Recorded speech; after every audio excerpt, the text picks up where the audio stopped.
जिस तरह उत्तर प्रदेश में प्राइमरी टीचर रिक्रूटमेंट एग्ज़ाम को सुपर टेट कहते हैं, उसी तरह कर्नाटक टेट में जो प्राइमरी टीचर्स के लिए भर्ती होती है उसको हम GPSTR यानी कि graduate primary school teacher recruitment कहते हैं।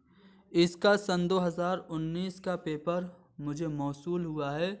इसको आज के अपने इस वीडियो में हम लोग सॉल्व करेंगे ताकि GPSTR के एस्पिरेंट्स को ये अंदाज़ा हो जाए कि उर्दू के सवाल किस लेवल के पूछे जाते हैं।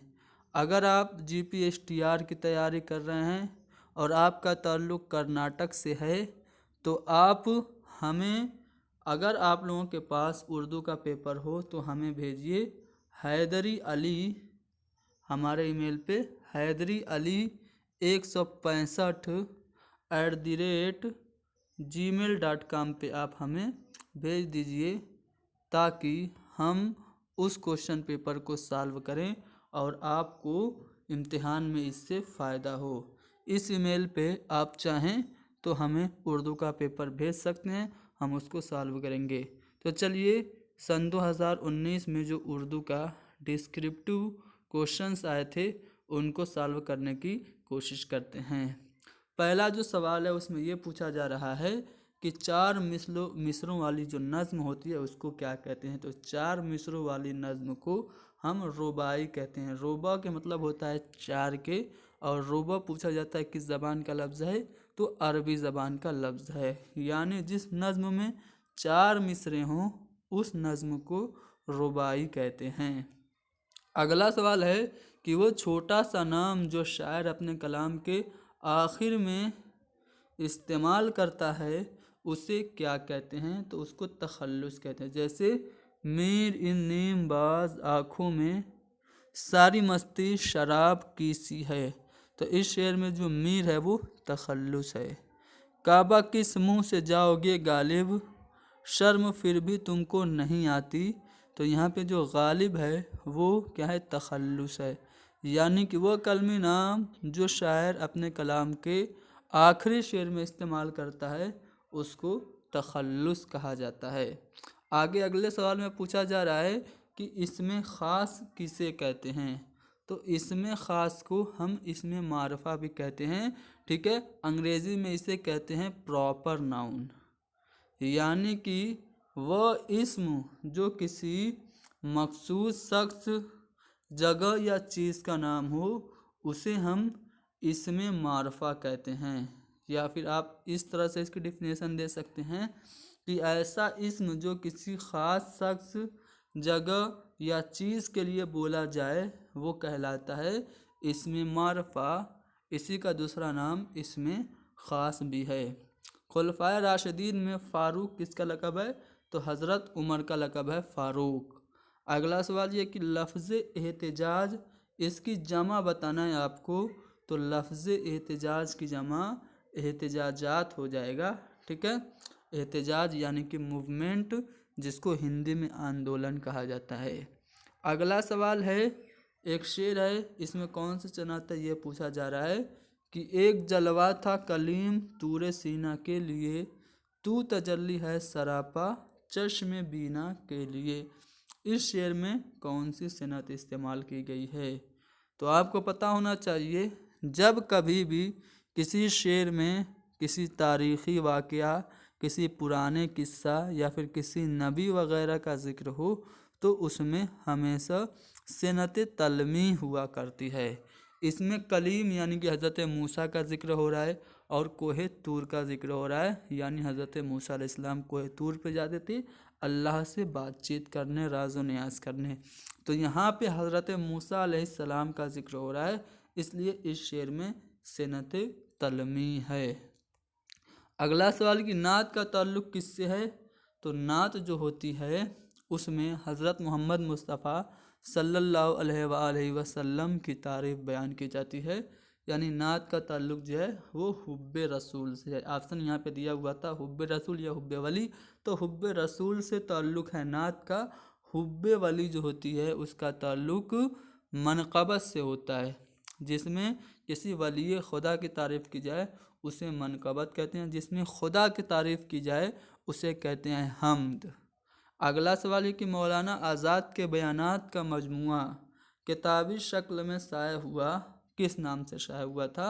तो उसको कौल फैसल कहा गया। मौलाना Abul Kalam Azad, first education minister of India. 11 नवंबर को उनकी तारीख़ पैदाइश के मौके पे नेशनल एजुकेशन डे मनाया जाता है। ठीक है। कौल फैसल उनके बयानात का मजमुआ है। उनके खतूत का मजमुआ जो है वो क्या है? उनके खतूत का मजमुआ पूछा जाता है तो गुबार खातिर है। गुबार खातिर मौलाना अबुल कलाम आज़ाद के खतूत का मजमुआ है, जो कि उन्होंने किला अहमदनगर जेल से लिखा था। किसके लिए लिखा था? अपने दोस्त हबीबुर रहमान शेरवानी के लिए लिखा था। अब यहाँ पे ऑप्शन में आपको आसारुस सनादीद भी दिख रहा है, तो ये आसारुस सनादीद जो है ये सर सैयद अहमद ख़ान की तसनीफ़ है। वसीयत के क्या मानी हैं? तो वसीयत जानते हैं आप लोग, अंग्रेज़ी में इसे विल कहा जाता है, यानी कि जायदाद वगैरह से मुताल्लिक या फिर वर्षे के मुताल्लिक दी जाने वाली जो आखिरी नसीहत होती है वही वसीयत होती है। ठीक है। तो वसीयत यानी आप कहीं पे जा रहे हैं या दुनिया छोड़ के आप जा रहे हैं, अपने बाल बच्चों को अपनी जायदाद बांटने के लिए जो आप हुक्म देते हैं, नसीहत देते हैं, वही वसीयत कहलाएगी। आगे बढ़ते हैं अगले सवाल पे। करबलाई मरसिया में किसकी शहादत के वाक़यात बयान किए जाते हैं? तो इमाम हुसैन अलैहिस्सलाम की शहादत के वाक़यात और उनके असहाब की शहादत के वाक़यात करबलाई मरसिया में बयान किए जाते हैं।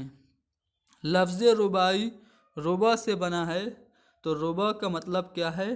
तो रुबा अरबी ज़बान का लफ्ज़ है और इसका मतलब है चार के।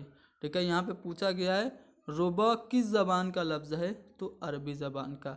यहाँ पे मरसिया आ गया। आपसे ये भी पूछा जा सकता है कि मरसिया किस लफ्ज़ से बना है? तो ये लफ्ज़ रिसा से बना है और इसके माने क्या होंगे? लफ्ज़ रिसा के माने होंगे गिरिया करने के, रोने के।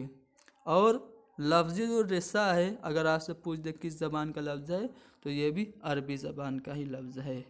केसर को उर्दू ज़बान में क्या कहते हैं? कीसर। ठीक है। इसको हम कहते हैं ज़ाफ़रान। ठीक है, ज़ाफ़रान कहते हैं। ये जम्मू कश्मीर वगैरह में काफ़ी मात्रा में पाया जाता है। लफ्ज़ अल्ताफ़ का वाहिद क्या होगा? लुत्फ़ हो जाएगा। अल्ताफ़ का वाहिद लुत्फ़। वली औरंगाबादी का तखल्लुस क्या है? वली औरंगाबादी को वली दकनी कहा जाता है। इनका तखल्लुस वली दकनी है, लेकिन इनको उर्दू शायरी का बाबा आदम कहा किसने? मोहम्मद हुसैन आज़ाद ने। और वली दकनी को उर्दू शायरी का चौसर भी कहा जाता है। चलिए आगे बढ़ते हैं अगले सवाल पे। जासूद फूल से फ़िशार खून का इलाज किया जाता है। यहाँ पे फ़िशार खून को अंग्रेज़ी में क्या कहेंगे? फ़िशार खून को आप ब्लड प्रेशर कहेंगे। ब्लड प्रेशर ही उर्दू में फ़िशार खून कहलाता है। हरफ तंबीह से क्या मुराद है? तो वो हरूफ जो ख़बरदार करने और डराने के लिए इस्तेमाल होते हैं वो हरूफ तंबीह कहलाते हैं। जैसे ख़बरदार ये काम मत करना, ख़बरदार लापरवाही मत करना वरना फेल हो जाओगे। तो ये सभी जो हैं वो हरूफ तंबीह हैं। इसकी मिसाल ख़बरदार है। ठीक है। शहरयार ये जो हैं दौरे कदीम के या दौरे जदीद के किसके शायर हैं? तो शहरयार जो हैं वो दौरे जदीद के शायर हैं। ठीक है। 2004 में इनको ज्ञानपीठ अवार्ड भी मिला है। ठीक है। शहरयार को ज्ञानपीठ अवार्ड मिला, आपको पता होना चाहिए। ख्वाजा हसन निज़ामी, सिपारे दिल इनकी तसनीफ़ है, अक्सर पूछा जाता है। झिंगुर का जनाजा भी इनकी अहम तसनीफ़ इंशाइया है। यहाँ पे ख्वाजा हसन निज़ामी की जो ज़बान थी वो अजमेर की टकसेली ज़बान वो लिखते थे। तो ये पॉइंट आपको याद रखना है। नस्ल मुनक़ता होना ये मुहावरा या ज़रबुल मिसाल है, तो ये ज़रबुल मिसाल है, यानी कि जिसके बाल बच्चे न हो, यानी जिसकी नस्ल रुक जाए। आगे अगला सवाल क्वेश्चन नंबर 20, अगर फूलों की रानी मोगरा है तो फूलों का राजा कौन है? आपको कमेंट करके बताना है, ठीक है। इसका जवाब मुझे खुद नहीं पता, ये सवाल मुझे समझ में नहीं आया। अगर फूलों की रानी मोगरा है तो फूलों का राजा कौन है? आप कमेंट करके बताइएगा। आगे बढ़ते हैं क्वेश्चन नंबर 21 में। ये कहा जा रहा है कि पहले 2 लफ्ज़ों की मुनासिबत से तीसरे लफ्ज़ का जोड़ लिखिए, ठीक है। जैसे शायर इनकलाब जोश मलियाबादी को कहते हैं, तो तोतिए हिंद किसे कहते हैं? अमीर खुसरो को कहते हैं। कुछ और अहम शायर जिनके अलकाब मैं आपको बता दूं, क्योंकि इम्तिहान में पूछे जा सकते हैं। अगर आपसे पूछे शायर मशरिक़ कौन है, तो आपका जवाब होगा अल्लामा इकबाल। अगर आपसे पूछे कि मज़दूरों का शायर कौन है, तो आपका जवाब होगा एहसान दानिश। अगर आपसे पूछा जाए कि बच्चों का शायर कौन है, तो आपका जवाब होगा, क्या होगा? आपका जवाब होगा इस्माइल मेरठी। खुदाए सुखान कौन? मीर तकी मीर। हैवान ज़रीफ़ तो मिर्ज़ा गालिब, ठीक है। यासियात का इमाम फ़ानी बदायूनी, ठीक है। इस तरह से आपसे पूछा जाता है। अवामी शायर कौन? तो अवामी शायर नज़ीर अकबर आबादी। लिसानुल असर किसे कहा जाता है? तो अकबर इलाहाबादी को। शायर शबाब किसे कहते हैं? तो शायर इनकलाब और शायर शबाब दोनों जोश मलियाबादी को कहते हैं। तोतिए हिंद ये अमीर खुसरो कहलाते हैं। हिदायत करने वाले को हादी कहते हैं, तो महारत रखने वाले को क्या कहेंगे? माहिर कहेंगे, ठीक है, माहिर कहेंगे। क्वेश्चन नंबर 22 क्या है? यहाँ पे एक लफ्ज़ है रस्म, इन दोनों में इसका जमा कौन सा होगा? तो रसूम होगा। रस्म की जमा रसूम और मुल्क की जमा क्या होगी? ममालिक हो जाएगी, ठीक है। नेहरू को किस ज़बान से दिली लगाव था? असीरी में नेहरू ने आज़ाद से किस ज़बान का दर्स लिया? तो मौलाना अबुल कलाम आज़ाद।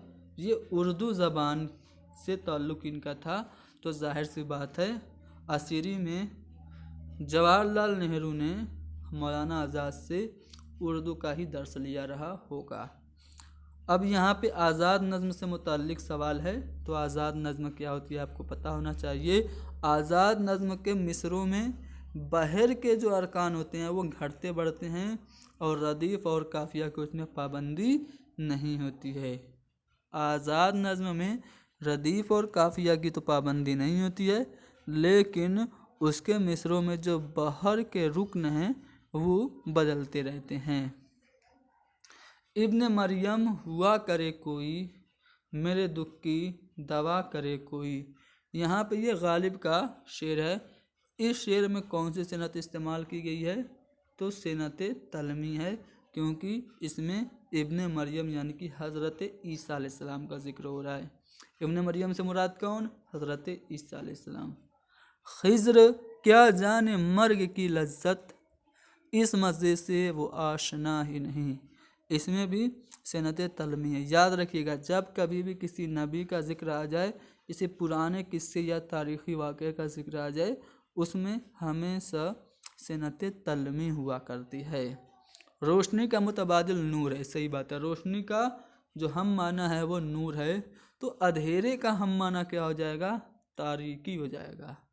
हवा का मुतबादिल है बाद, ठीक है। हवा का हम माना जो है वो बाद है, तो बादल का हम माना क्या हो जाए? अब्र हो जाएगा, ठीक है। अगला सवाल देखते हैं। यहाँ पे मुतरादिफ लिखना है, हम माना लिखना है। तो जलील यानी कि जो पस्त और हकीर उसे जलील कहते हैं, और फ़हम मतलब होती है समझ। हरूफ अफसोस की तारीफ में मिसाल, यानी कि ऐसे हरूफ जो अफसोस की वजह से हमारे मुंह से निकल जाएं, वो हरूफ अफसोस कहलाते हैं। जैसे सदहैफ वाह हसरता, सदहैफ मैं इम्तिहान में पास न हो सका, वाह हसरता मेरा मोबाइल खो गया। तो ये अफसोस से के साथ ये हरूफ हमारी ज़बान से अदा हो रहे हैं, इसलिए इनको हम हरूफ अफसोस कहेंगे। याकूत और मरजान के क्या मानी हैं? तो याकूत कीमती लाल पत्थर जो होता है उसको हम याकूत कहते हैं, और मरजान के माने होता है मोती के। ठीक है, मरजान किसे कहते हैं? मोती। अगला सवाल है कि मजमूए कलाम केवड़े का बन, ये इसके जो शायर हैं वो कौन हैं? तो केवड़े के बन इसके शायर हैं सुलेमान खतीब, और इनका ताल्लुक़ किस शहर से है? हैदराबाद से है। मीर तकी मीर की जाए पैदाइश क्या है? तो मीर तकी मीर अकबराबाद, जो इस वक्त आगरा के नाम से जाना जाता है, वहाँ पे पैदा हुए, और इनको खुदाए सुखन कहा जाता है। मीर तकी मीर को खुदाए सुखन, ना खुदाए सुखन, रेख्ता गोयान हिंद का उस्ताद आज़म, कुनूती शायर और शायर बेदिमाग, ये सब इनके अलकाब हैं। हाल ही की 2 तसानीफ देखिए, हाल ही ने एक तनकीदी किताब लिखी थी जिसका नाम था मुकद्दमा शेरो शायरी। इसके अलावा इन्होंने गालिब के ऊपर एक किताब लिखी यादगार गालिब। इन्होंने सर सैयद पे एक किताब लिखी जिसका नाम क्या था? हयात जावेद। इन्होंने शेख सादी पे एक किताब लिखी जिसका नाम क्या था? हयात सादी। इसमें आम और इसमें ख़ास की तारीफ मिसाल कीजिए। इसमें आम अभी मैंने बताया था, इसमें ख़ास तो आपको ऊपर बताया जा चुका है, देख लीजिए। इसमें ख़ास वो होता है जिसमें किसी ख़ास शख्स या फिर ख़ास चीज़ का जिक्र हो, उसे हम कहते हैं इसमें ख़ास।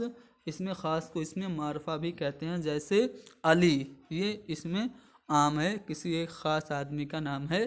ठीक है, गंगा एक ख़ास नदी का नाम है, लखनऊ एक ख़ास शहर का नाम है।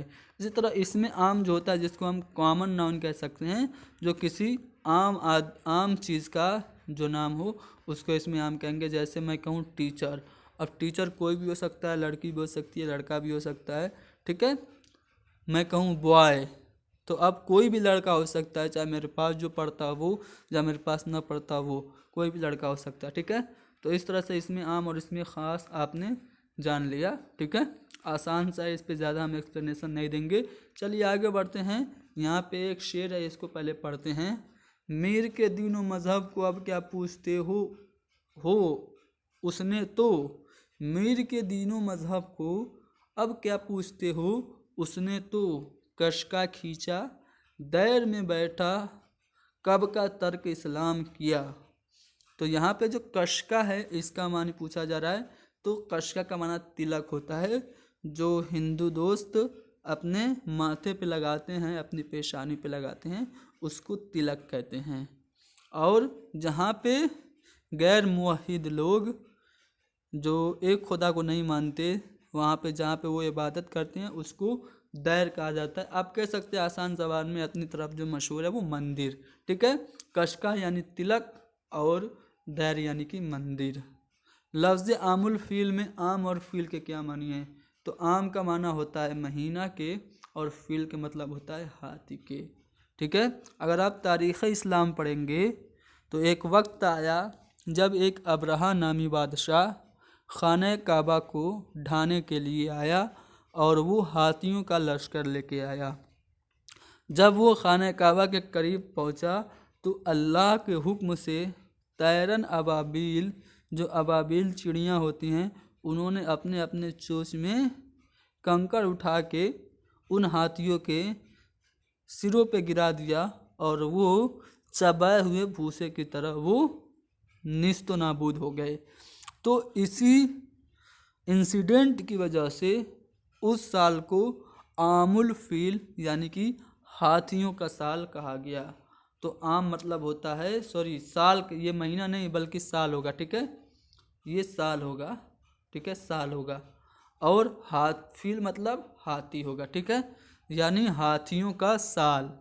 ठीक है, यहाँ पे आपका साल होगा, यहाँ पे आप करेक्शन कर लीजिएगा। अगर ये आपको ये जो PDF है आपको चाहिए तो आप क्या कीजिएगा, हमारे टेलीग्राम से जुड़ जाइए।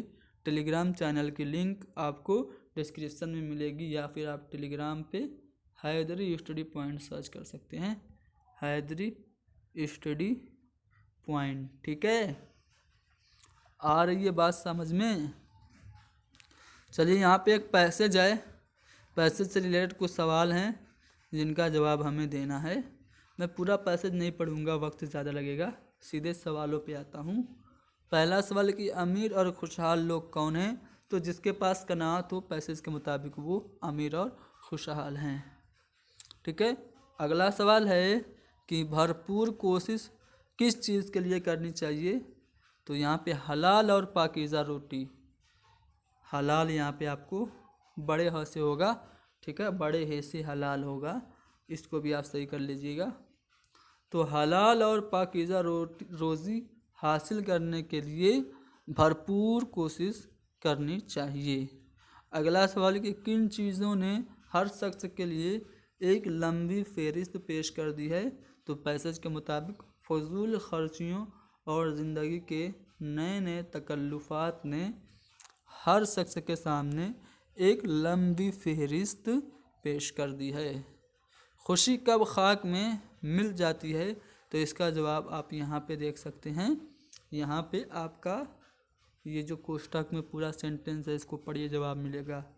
एक ख्वाहिश पाए तकमील तक पहुँचने नहीं पाती कि दूसरी ख्वाहिश हमारे सामने आ खड़ी होती है और उसके ना मिलने के रंज में पहली मिली हुई नेमतों की खुशी भी खाक में मिल जाती है। तो इस क्वेश्चन नंबर 4 का जवाब आपको यहाँ से पैसेज में मिलेगा। चलिए आगे बढ़ते हैं। क्वेश्चन नंबर 5 इसका जो है वो क्या कह रहा है, बहुत निकले अरमान लेकिन फिर भी कम निकले। गालिब का शेर है कि हज़ारों ख्वाहिशें ऐसी कि हर ख्वाहिश पे दम निकले। दूसरा मिसरा कि बहुत निकले मेरे अरमान लेकिन फिर भी कम निकले। तो ये इसमें पहला मिसरा पूछा गया था, तो ये पहला मिसरा हो गया। इस तरह से शेर मुकम्मल हुआ। यहाँ पे एक और पैसेज है, ठीक है, इसको हम पढ़ते हैं और इससे रिलेटेड सवाल के जवाब को हासिल करने की कोशिश करते हैं। यहाँ पे पूछा जा रहा है कि वह क्या है जो हर इंसान की फितरत में शामिल है, तो पैसेज आप पढ़ेंगे तो पैसेज के मुताबिक अनानियत जो है वो इंसान की फितरत में शामिल है। अनानियत इंसान को किन चीज़ों का वलवला अता करती है, तो आप यहाँ पे पैसेज देखेंगे तो यहाँ पे मैंने निशान लगाया है, यहाँ से आप पढ़ेंगे तो आपको जवाब मिलेगा। अनानियत ही इंसान को अज़्म हौसला, जुरत हिम्मत, जाफशानी वो जफाकशी और बड़े से बड़े इशारों कुर्बानी का वलवला अता करती है। तो यहाँ से दूसरे वाले सवाल का जवाब आपको मिल गया। लफ्ज़ आमेजिस के माने अंग्रेज़ी में इसको मिक्सर कहते हैं, आमेजिस यानी कि मिक्सर, ठीक है, और इसे आसान उर्दू ज़बान में मिला जुला कह सकते हैं। जो मिला जुला हो, खलत मलत हो, उसको आमेजिस कहते हैं। अगर इंसान अनानियत के उनसुर से खाली हो जाए तो क्या होता है, इसका जवाब यहाँ पे आपको पैसेज में मिलेगा, ठीक है। देखिए यहाँ पे, अगर इंसान वजूदे अनानियत के उनसुर से खाली हो जाए तो वो बेअमली और बेहिसी का एक मुजस्समा या चलती फिरती लाशों का एक कब्रिस्तान बन जाएगा। तो यहाँ पे जो क्वेश्चन नंबर 4 है, यहाँ पे माफ़ कीजिएगा, ये क्वेश्चन नंबर 4 होगा, ठीक है। क्वेश्चन नंबर 4 यहाँ पे 4 लिखना चाहिए था, मैंने 3 लिख दिया। 4 का यहाँ पे जवाब मिलेगा आपको। ये अगर आप लोगों को चाहिए ना ये PDF, ठीक है, तो आप टेलीग्राम पे ले सकते हैं। चलिए, जाने अजीज़ में जान साबका है, इसी साबका के साथ एक और लफ्ज़ बनाइए, तो जाने मन, ठीक है, जाने माँ या फिर जाने पेदर, कुछ भी हो सकता है। जान, ये जाने मन मैंने यहाँ पे लिख दिया, जाने आलम हो सकता है, तो जान से साबका से बना एक लफ्ज़। चलिए यहाँ पे देखिए, यहाँ पे मुज़क्कर और मुअन्नस पहचानना है, ये पत्तों पे लिखा हुआ है, तो चूँकि बहुत छोटा छोटा लिखा है इसको हम पढ़ नहीं पा रहे हैं, इसलिए हम इस सवाल को स्किप करेंगे और इस पे आएंगे। ये देखिए, मुमकिन है कि इसको आप लोग पढ़ पा रहे हों। क्या करना है, मुंदरजिल दायरों में दर्ज शुदा अल्फाज के मुतरादिफात दिए हुए हैं, उन्हें ढूंढकर खाली दायरे में लिखना है। यानी कि यहाँ पे पहाड़ है और पहाड़ के 3 मुतरादिफात यहाँ पे दिए गए हैं, उनको हमें ढूंढना और लिखना है। अब देखिए, पहाड़ के 3 मुतरादिफात मैं यहाँ पे बता रहा हूँ। को मतलब होता है पहाड़, जैसे कोहे तूर है ना। और जबल मतलब भी पहाड़ होता है, और पर्वत हिंदी लफ्ज़ है, ये भी पहाड़ी होता है। तो ये तीनों किसके हम माना हो गए, पहाड़ के। तो तीनों को आप इसमें फिल कर लीजिएगा, ठीक है।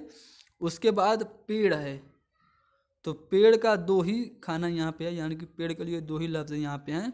तो एक तो हो जाएगा आपका शजर, और दूसरा क्या हो जाएगा, आपका हो जाएगा झाड़, ठीक है। तो शजर और झाड़ ये पेड़ का हम मानी होगा। अब देखिए पानी है, पानी के लिए दो लफ्ज़ आपको यहाँ पे मिलेगा। तो अगर आप ढूंढेंगे तो आब के माने होता है पानी के, और जल ये हिंदी लफ्ज़ है, जल के माने भी होता है पानी के। अब बचा एक और सवाल, उस्ताद के लिए आपको तीन लफ्ज़ इसमें से ढूंढना है। तो उस्ताद मुअल्लिम होता है, टीचर, सही बात है। सिखाने वाले को भी उस्ताद ही कहते हैं। और हिंदी में एक लफ्ज़ टीचर के लिए आता है गुरु, तो यहाँ पे गुरु जो है वो आपका हो जाएगा। तो ये तीनों उस्ताद, मुअल्लिम और उस्ताद का जो हम माना होगा वो गुरु, मुअल्लिम और सिखाने वाला हो जाएगा। तो ये सवाल भी आप लोगों को समझ में आ गया होगा। दी गई गज़ल को गौर से पढ़िए और नीचे दिए गए सवालात के जवाब दीजिए, ठीक है। मैं गज़ल को पढ़ दे रहा हूँ।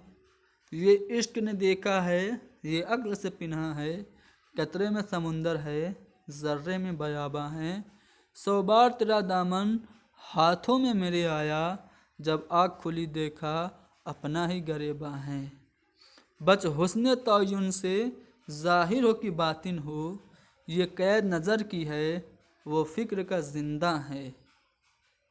आगोश में साहिल की क्या लुत्फ़ सुकून उसको, ये जान अज़ल ही है, पर्दे तूफ़ां है। असगर से मिले लेकिन असगर को नहीं देखा, अशआर में सुनते हैं कुछ कुछ वो नुमायाँ है। ये एक असगर गोंडवी की गज़ल है। अब इससे रिलेटेड सवाल देखते हैं। चलिए आते हैं पहले सवाल को देखते हैं। अक्ल से पिन्हा कौन सी चीज़ है? तो पैसेज आपने अभी पढ़ा, उसमें सीधे सीधे बताया गया है, इश्क जो है वो अक्ल से पिन्हा है, छुपा हुआ है। आँख खुलने पर शायर ने क्या देखा? अपना ही गरेबा है, ठीक है। आप देखेंगे तो यहाँ पे जब आँख खुली देखा अपना ही गरेबा है, तो आँख खुलने पे शायर ने अपना ही गरेबा देखा, ठीक है। यहाँ पे आप देखेंगे तो आँख खुलने पे अपना ही गरेबा शायर ने देखा। उसके बाद गज़ल में मुतज़ाद अल्फाज, तो ज़ाहिर और बातिन ये मुतज़ाद हैं। और ज़िंदा के माने होते हैं कैद खाना के, ठीक है, कैद खाना के। मुझे लगा ये रिंदा है इसलिए मैंने आज़ाद लिख दिया। तो ज़िंदा के माने क्या होते हैं, इसको आप सही कीजिएगा। ज़िंदा के माने होते हैं कैद खाना के, ठीक है। कैद खाना होता है जिंदान। सिनत तकरार किस शेर में इस्तेमाल की गई है? तो ये आप देखेंगे असगर 2 बार लफ्ज़ आया है, तो इसलिए इस शेर में सिनत तकरार है। देखिए यहाँ पे जो ख़त कशीदा लफ्ज़ है उसकी अपोजिट खाली जगह में फिल करना है। खुदा की नज़र में शाह और डैश एक हैं, तो शाह का उल्टा फ़कीर हो जाएगा, यानी कि खुदा की नज़र में शाह यानी कि बादशाह और फ़कीर एक हैं, तो यहाँ पे फ़कीर भरा जाएगा। दूसरा है महताब की रोशनी डैश की देन है, तो महताब जो चाँद है उसकी अपनी रोशनी नहीं होती है, वो सूरज की रोशनी से चमकता है, सही बात है। तो महताब ये इसका मतलब हो गया चाँद, और इसका उल्टा हो जाएगा आफताब, यानी कि महताब की रोशनी आफताब की देन है। चलिए बदबू से माहौल आलूदा होता है, और चलो अगरबत्ती की खुशबू फैलाएं, तो ये बदबू का अपोजिट खुशबू हो गया। गुलों से खार बेहतर हैं जो दामन थाम लेते हैं, तो गुल मतलब होता है फूल और खार मतलब होता है कांटा, तो गुल का अपोजिट यहाँ पे आपने भर दिया खार। गाफिल इंसान जवानी मस्ती में गुजारता है और बुढ़ापे में रोता है, तो जवानी का अपोजिट बुढ़ापा हो जाएगा, ठीक है। ये एक क्या है, लेटर है, इसको आप लोग खुद से लिखिएगा। BMTC मैनेजर के नाम एक अर्जी लिखना है, एप्लीकेशन लिखना है, जिसमें मोहल्ले वालों की सहूलियत के लिए बस स्टाफ की सहूलियत फराहम की जाए। चलिए यहाँ पे इस नज़्म को गौर से पढ़ना है और फिर इससे रिलेटेड सवालों के जवाब देना है। मैं पढ़ दूँ, चलिए पढ़ते हैं।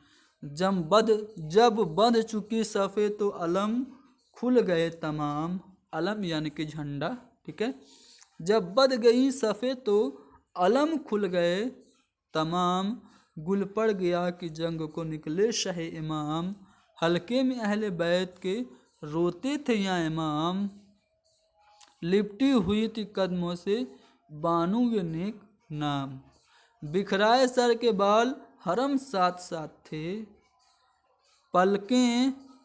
पलकों में शाहिदी के सकीना के हाथ थे, ठीक है, सकीना के हाथ थे।